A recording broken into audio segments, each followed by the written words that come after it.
सद्गुरुनाथ महाराज की जय।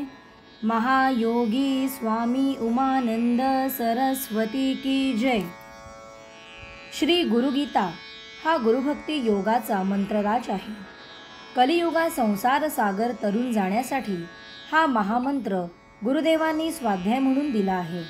श्री गुरुगीतेतील संस्कृत श्लोकांचा अर्थ महायोगी स्वामी उमानंद सरस्वती यांच्या श्री गुरुगीतार्थेश्वरी या विवेचनाच्या आधारे आपण जाणून घेत आहोत। आजचा श्लोक आहे 42वा। नानारूपमिदं सर्वं न केनाप्यस्ति भिन्नता कार्यकारणता चैव तस्मै श्रीगुरवे नमः। नानारूपी ह्या विश्वात कोठेही कसलीही भिन्नता नाही, केवळ कार्यकारण भावच आहे। विविध रूपे ही गुरुहून अभिन्न आहेत। अशा श्री गुरुला नमस्कार। लाटा अनेक असतात, छोट्या मोठ्या दिसतात, पण समुद्रापासून वेगळ्या नसतात। वाऱ्याने समुद्र वर आला की तिला लाट म्हणतात, तद्वतच जग हे जगदीशाहून वेगळे नाही। थिजलेले तूप व पातळ तूप एकच। लहान मोठ्या भांड्यातून ठेवलेले पाणी विविध आकाराचे दिसले तरी आतील पाणी एकच।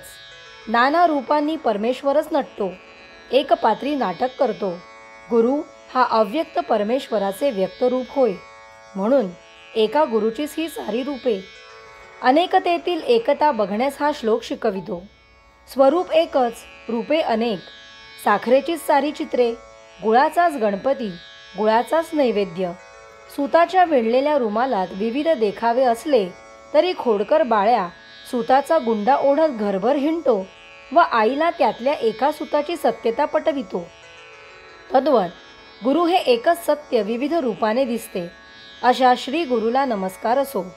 जग, ईश्वर, गुरु, जीव, आत्मा, परमात्मा सारे एकच। एक कार्यकारण भाव केवळ होय।